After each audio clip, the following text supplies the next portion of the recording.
ISIS पर हमला, Syria पर गिरा पेरिस बम, सीरिया पर फ्रांस का हमला। जी हां, सीरिया इस वक्त जंग का ऐसा अखाड़ा बन चुका है जहां दुनिया के लगभग आधे सुपर पावर देश सीरिया पर हमले और कब्जा करने में जुटे हैं। सीरिया पर अमेरिका, रूस, ईरान, इजराइल के बाद अब फ्रांस ने सीधे हमले शुरू कर दिए हैं। फ्रांस ने हमला सीरिया में मौजूद आतंकवादी संगठन आईएसआईएस पर किए हैं, जो तेजी से सीरिया में अपनी दोबारा से जड़ें जमाने में जुटा है। हम आपको बताएंगे क्यों फ्रांस के अपने सबसे आधुनिक लड़ाकू विमान राफेल से आईएसआईएस पर बम बरसाए हैं। साथ ही हम आपको ये भी बताएंगे कि अमेरिका क्यों हयात तहरीर अल शाम यानी एचटीएस को बचाने में जुटा है।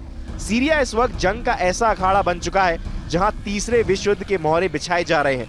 पिछले 24 घंटे में रूस ने अपने राफेल लड़ाकू विमानों से इतने भीषण हमले सीरिया पर किए हैं कि सीरिया में मौजूद कमांडर जुलानी तक खौफ में आ गया है। दावा किया जा रहा है कि सीरिया पर पूरी तरह से कब्जा करने के लिए हयात तहरीर अल शाम यानी एचटीएस और आईएसआईएस के बीच भीषण जंग शुरू होने लगी है। आईएसआईएस इतनी तेजी से सीरिया में जड़ें फैला रहा है कि अब फ्रांस ने आईएसआईएस के ठिकानों पर हमले किए हैं। खबर के मुताबिक सीरिया में फ्रांस के राफेल जेट ने एक साथ मिलकर आईएसआईएस के ठिकाने उड़ा दिए हैं। दावा किया जा रहा है कि फ्रांसीसी राइफल जेट विमानों ने सीरिया में इस्लामिक आतंकवादियों के ठिकानों पर काफी बड़ी स्ट्राइक की गई है। फ्रांस के इस हमले में अमेरिका ड्रोन विमानों ने काफी मदद की है। जो दावे किए गए हैं उसके मुताबिक अमेरिकी ड्रोन ने आईएसआईएस के ठिकानों का पता लगाया और फिर इसकी जानकारी फ्रांस के राइफल जेट्स तक पहुंचाई। आईएसआईएस के ठिकाने और आतंकवादियों को उड़ा दिया गया। खबर के मुताबिक फ्रांसीसी राइफल जेट विमानों ने सीरिया में आईएसआईएस के ठिकानों पर 7 बम गिराए हैं, जिसके 500 मीटर के दायरे में मौजूद आईएसआईएस के भारी हथियार और लड़ाके तबाह हो गए हैं। फ्रांसीसी रक्षा मंत्री के मुताबिक लड़ाकू विमानों ने अमेरिकी ड्रोन की मदद से 7 बम गिराए हैं।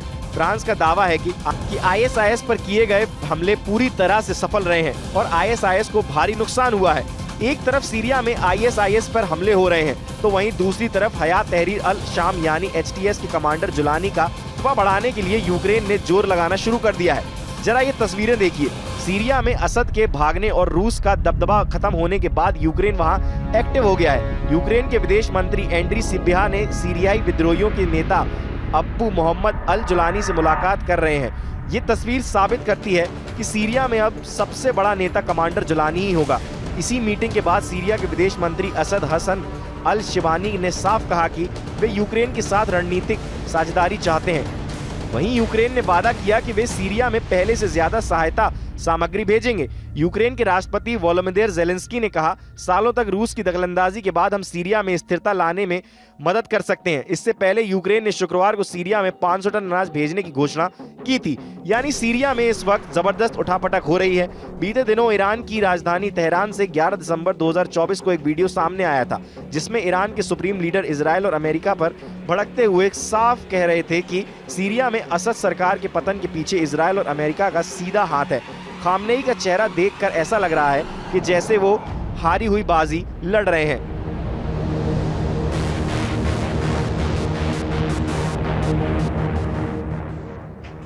अब आप ये भी जान लीजिए इस वक्त सीरिया से लेकर पूरे मिडिल ईस्ट में क्या हालात चल रहे हैं और क्यों सीरिया के हालात देखकर ईरान बुरी तरह से घबरा गया है। जो तस्वीरें सीरिया के गोलान हाइट्स और दूसरे इलाकों से आ रही हैं, उसमें साफ देखा जा सकता है कि इस वक्त इजरायली सेना ने गाजा और लेबनान के बजाय सीरिया पर भीषण हमले शुरू कर दिए हैं। इजरायली हमलों से जुड़ी कुछ तस्वीरें तो ऐसी हैं जिन्हें देखकर फ्रांस, जर्मनी और ब्रिटेन तक चकरा गए हैं। फ्रांस ने तो यहाँ तक कह दिया कि इजरायली सेना को सीरियाई इलाकों से तुरंत निकल जाना चाहिए। हालांकि वो अब खुद भी हमला सीरिया में मौजूद आईएसआईएस के ठिकानों पर कर रहा है, जबकि जर्मनी और ब्रिटेन ने इजराइल से कहा है कि वो सीरिया पर हमला करने में संयम और सावधानी बरते। लेकिन हैरानी की बात तो ये है, इस वक्त इजरायली प्रधानमंत्री नेतन्याहू किसी की भी बात नहीं सुन रहे हैं और पूरे सीरिया पर हमले कर रहे हैं। अब सवाल ये है कि क्या ग्रेटर इजराइल मिशन पर आईडीएफ है? मिडिल ईस्ट की मीडिया ने दावा किया है कि इजराइल के प्रधानमंत्री नेतन्याहू ने सीरिया में ग्रेटर इजराइल मिशन शुरू कर दिया है, जिसमें पूरे सीरिया पर कब्जा शामिल है। सीरिया के राष्ट्रपति बशर अल असद को विद्रोहियों ने उखाड़ फेंका है। असद की सत्ता जाने के बाद सबसे बड़ा फायदा इजराइल को हुआ है, क्योंकि उसने एक कदम सही मौका देखकर सीरिया के खिलाफ हमला बोल दिया। सीरिया पर इजराइल ने कम से कम 500 हवाई हमले किए हैं। इजरायली सेना का अनुमान है कि उसने सीरियाई सेना की लगभग 80% राजनीतिक क्षमताओं को नष्ट कर दिया है। सीरिया की नौसेना पर भी हमले कर कई जगहों को डुबो दिया गया है। इतना ही नहीं, इजरायली सैनिकों ने सीरियाई सेना के नियंत्रण में एक बफर जोन के क्षेत्र पर कब्जा कर लिया है। इसमें रणनीतिक रूप से स्थित माउंट हरमन भी शामिल है, जो दमिश्क से 40 किलोमीटर दूर है। कुछ रिपोर्ट में यहाँ तक दावा किया गया है कि इजरायली सेना सीरिया की राजधानी दमिश्क से लगभग 12 किलोमीटर दूर रह गई है।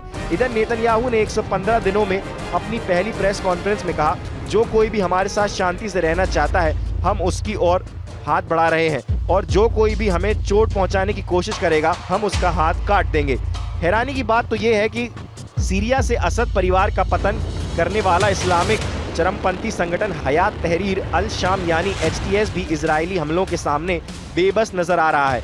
कुर्द लड़ाकों को बेरहमी से मारने वाला कमांडर अब्बू मोहम्मद अल जुलानी भी समझ नहीं पा रहा है कि इजरायल सेना से कैसे मुकाबला किया जाए, क्योंकि तुर्की ने अब कमांडर जुलानी के साथ ऐसा खेला कर दिया है कि जिसकी वजह से सीरिया में हयात तहरीर अल शाम यानी HTS बुरी तरह से फंस गया है। यानी तुर्की अब हयात तहरीर अल शाम का साथ देने को तैयार नहीं है, क्योंकि इजरायल ने अमेरिका पर दबाव बनाया है कि अगर सीरिया पर हयात तहरीर अल शाम यानी HTS की सरकार आई तो पूरे मिडिल ईस्ट में ISIS की तरह हमले होंगे और कमांडर जुलानी दूसरा बगदादी साबित होगा। दूसरी तरफ जुलानी के चेहरे पर टेंशन साफ नजर आ रही है, जो ये बताने के लिए काफी है कि जिस सोच के साथ उसने सीरिया पर कब्जा किया था, अब सब बदल रहा है। हालात उसके लिए बेहद ही मुश्किल बनते जा रहे हैं। अब सवाल उठता है कि ईरान ऐसे हालात में क्या कर रहा है। अभी तक जो खबरें सामने आई हैं उसके मुताबिक ईरान सीरिया में बुरी तरह से फंस गया है और सीरिया में मौजूद कमांडर जुलानी इजरायली, अमेरिका और तुर्की के जाल में फंस चुका है।